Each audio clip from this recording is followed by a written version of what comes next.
There are moments in history when the world breaks quietly, not with explosions, not with revolutions, not with headlines, but with shifts. Shifts in how people think, shifts in how people feel, shifts in how people understand themselves, shifts in how people interpret the world, shifts in how children become adults. We are living in one of those moments, and the truth is simple. We are living inside three global failures, not political failures, not economic failures, human failures. Failures that are reshaping the internal architecture of the human experience. Failures that are altering the way people think, feel, develop, relate, belong, interpret, imagine, decide, connect. These failures are not random, they are not accidental, they are not natural, they are structural. They are the result of systems that were never designed to govern the human experience, but do. And because they were never designed for this level of influence, they are collapsing under the weight of it, and they are collapsing us with them. Let me name the failures, not the institutions yet, just the failures. We're living inside a collapse of cognitive stability.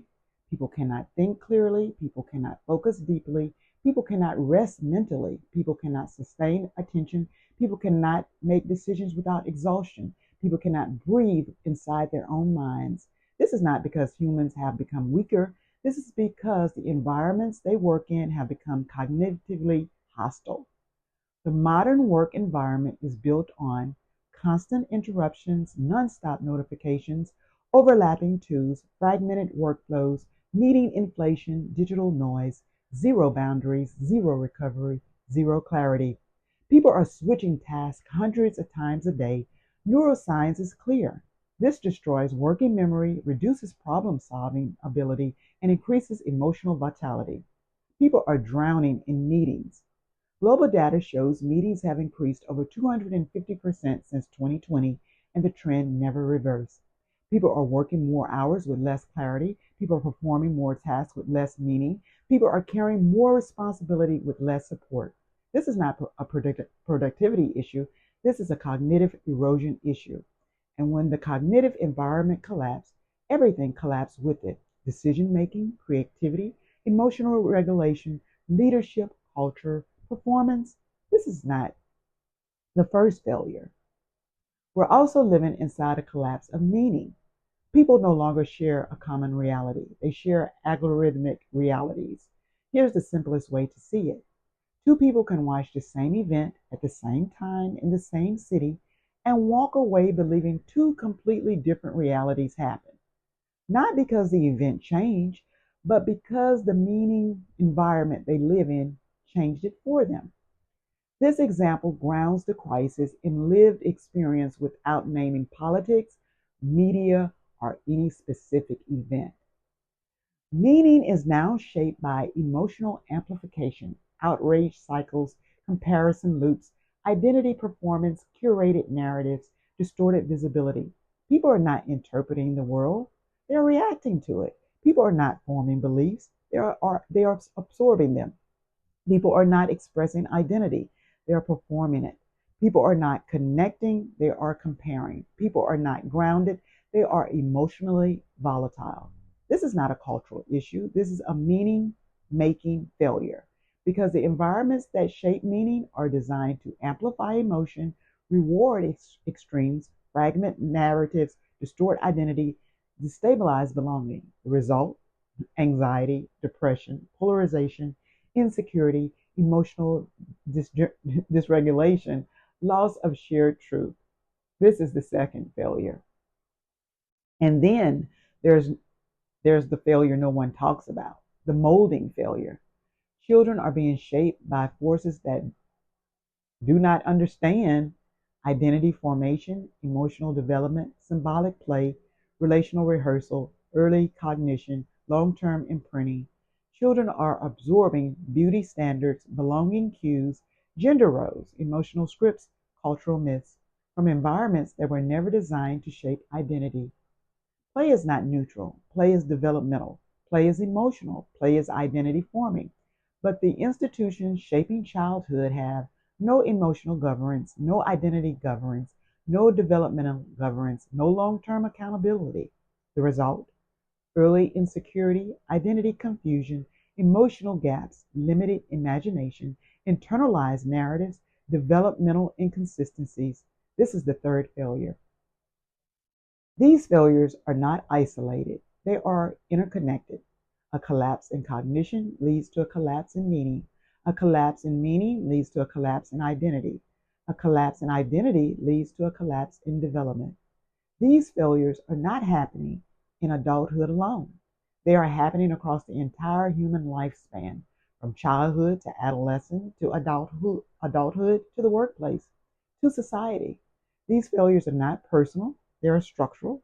These failures are not individual, they are systemic. These failures are not small, they are generational. And they are coming from three institutions that shape how we think, how we interpret, how we become. But I would not name them yet because before you hear their names, you need to understand the scale of the damage. The first crisis, the one people feel every day but rarely name, is the collapse of cognitive stability. This is the crisis that shows up in the workplace, in the home, in the mind, in the body, in the emotional system, in the decision-making process, in the way people wake up, and in the way they go to sleep. This is the crisis that people blame on themselves. They say, I need to focus more. I need to be more disciplined. I need to manage my time better. I need to stop procrastinating. I need to get my life together. But the truth is simpler and far more devastating. People are not failing. The cognitive environment is failing. And when the environment fails, the mind collapses with it. Let's break this down with precision. The average person is not working in an office. They're working inside a digital hurricane, a hurricane of notifications, alerts, pings, messages, emails, pop-ups, reminders, meetings, overlapping platforms, fragmented workflows. The human brain was not designed for this. Neuroscience is clear. Every interruption resets the brain's focus. Every switch drains cognitive energy. Every alert fractures working memory. People are not multitasking. They are micro-shattering their attention hundreds of times a day, and the cost is enormous. Task switching is not a small inconvenience. It is a cognitive tax, a tax on memory, clarity, emotional regulation, problem solving, creativity, decision making. Every time a person switches tasks, the brain must disengage, reorient, reload context, and rebuild the mental model, re-enter the task. This takes time. This takes energy. This takes emotional bandwidth. And when people do this hundreds of times a day, the brain becomes foggy, fatigued, overwhelmed, irritable, depleted. This is not burnout. This is cognitive erosion. Burnout is the symptom. Cognitive erosion is the cause. Then there's the meeting crisis. Meetings have increased over 250% since 2020, not because the work increased, but because the structure collapsed. Meetings are now the default, the substitute for clarity, the replacement for alignment, the bandage for confusion, the crutch for poor communication, the illusion of productivity. People are spending more time talking about work than doing work, and the result is predictable. No focus time, no deep work, no strategic thinking, no mental recovery, no cognitive rest. People are exhausted before they even begin. This is not a scheduling issue. This is a structural failure.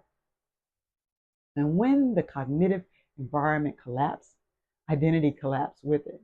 People begin to confuse their worth with their output, their identity with their role, their value with their productivity, their purpose with their performance. Work becomes the mental environment. Work becomes the emotional environment. Work becomes the identity environment.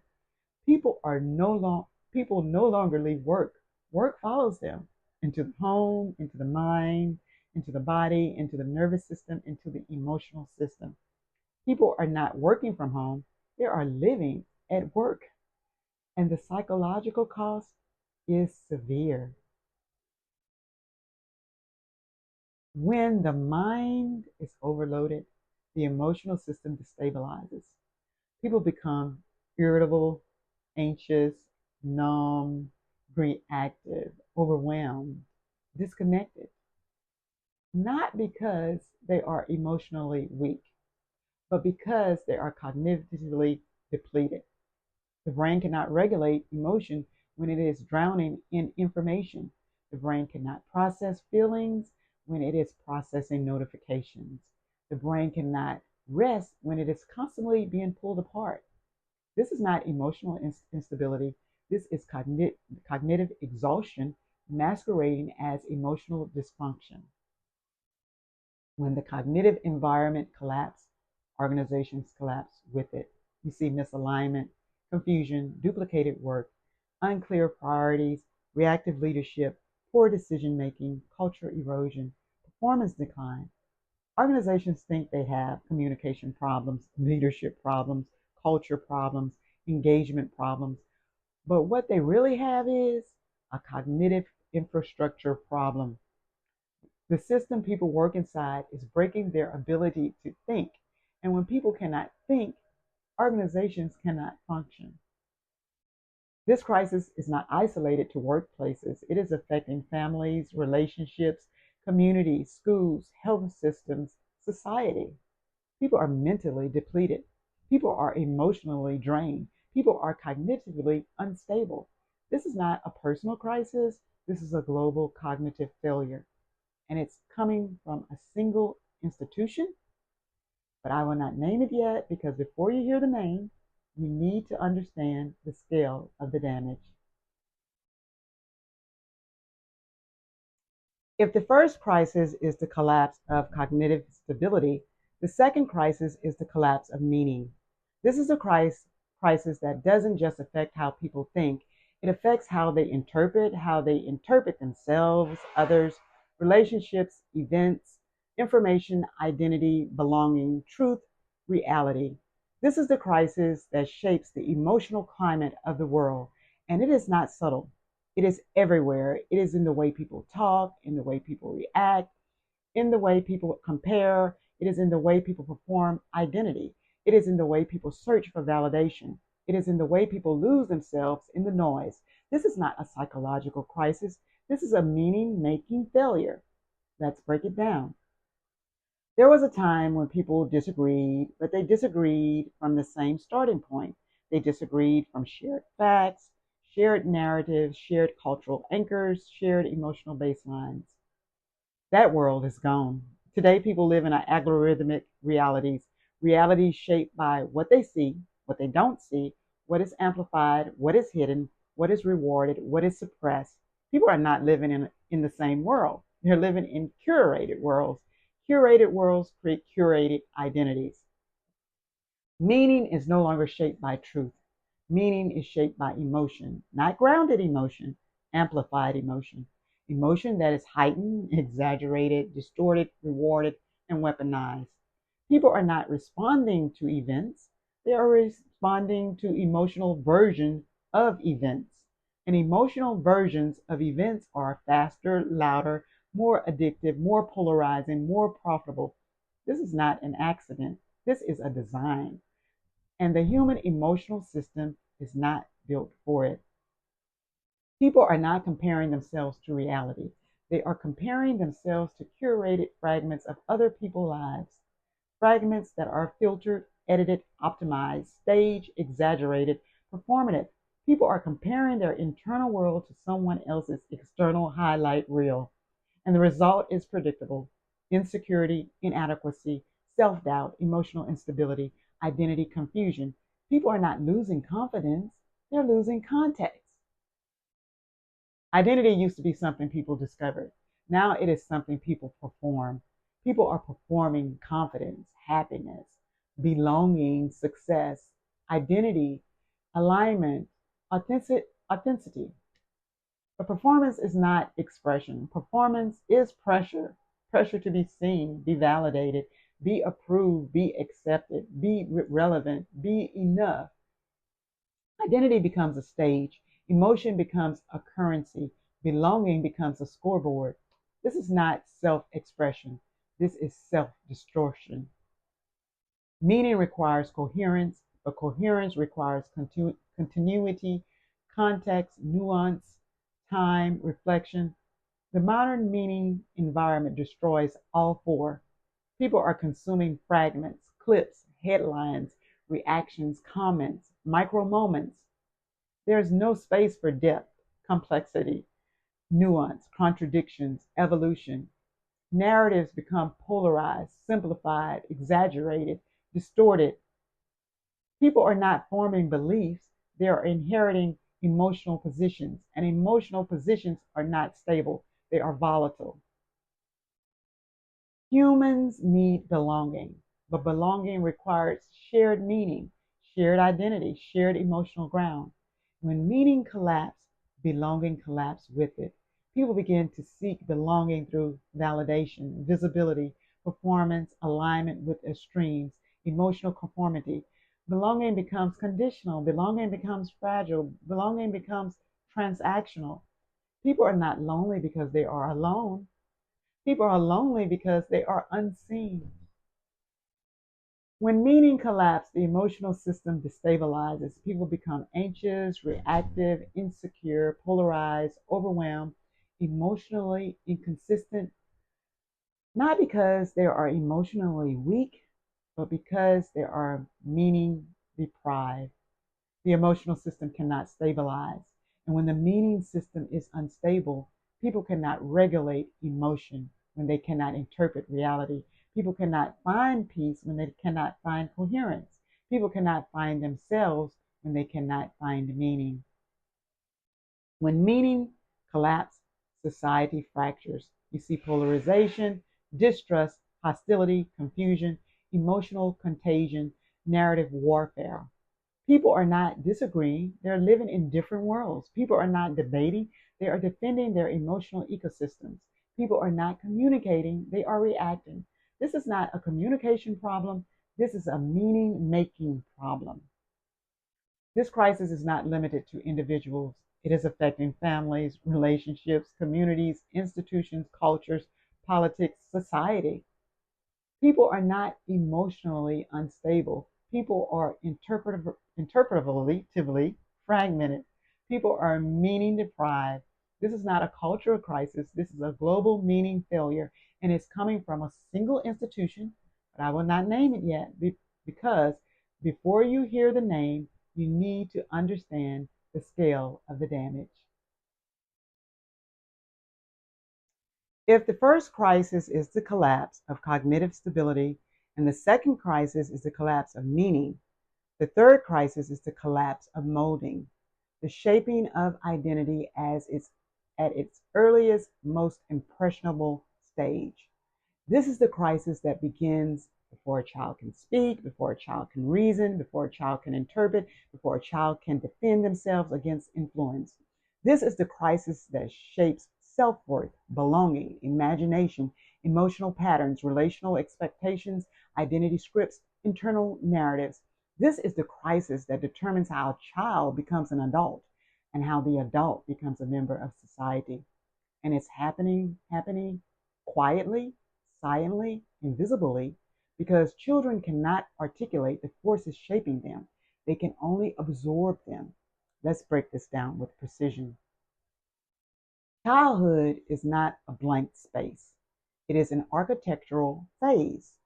Every toy, every story, every symbol, every character, every narrative, every emotional cue is a building block. Children are not playing, they're practicing identity. They are constructing who they believe they are, who they believe they can be, who they believe belongs, who they believe is valued, who they believe is beautiful, who they believe is powerful, who they believe is allowed. Play is not entertainment. Play is identity rehearsal. And the institutions shaping childhood are not neutral, they are imprinting. Children learn beauty before they learn language. They learn what is praised, what is admired, what is represented, what is visible, what is absent.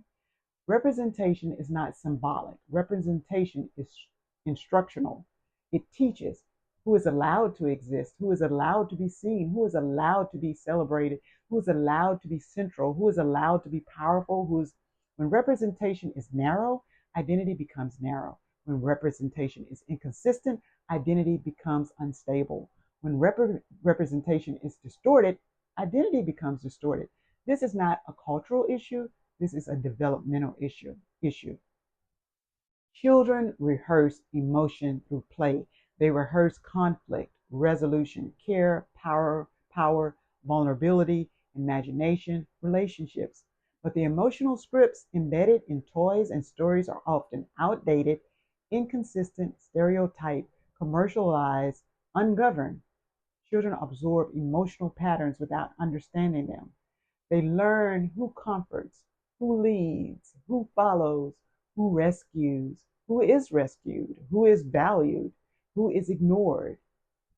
These patterns become internal templates, templates that shape relationships, self-esteem, emotional regulation, boundaries, expectations, identity.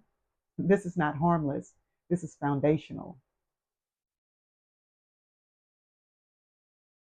When early identity is shaped without governance, the consequences are profound.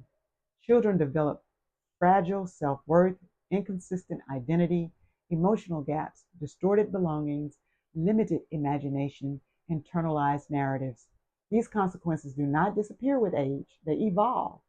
A child who learns they are less than becomes an adult who doubts themselves. A child who learns they must perform because an adult becomes an adult who cannot rest. A child who learns they must be perfect becomes an adult who collapses under pressure. A child who learns they are invisible becomes an adult who disappears in relationships. A child who learns they must be pleasing becomes an adult who cannot set boundaries. This is not childhood. This is identity programming, and it's happening without oversight. Children do not consume stories. Children internalize myths, myths about who is good, who is bad, who is powerful, who is weak, who is central, who is peripheral, who is worthy, who is not. These myths becomes emotional memories, identity anchors, relational expectations, cultural scripts. And because children cannot critique the stories they absorb, the stories become truth. Not factual truth, emotional truth.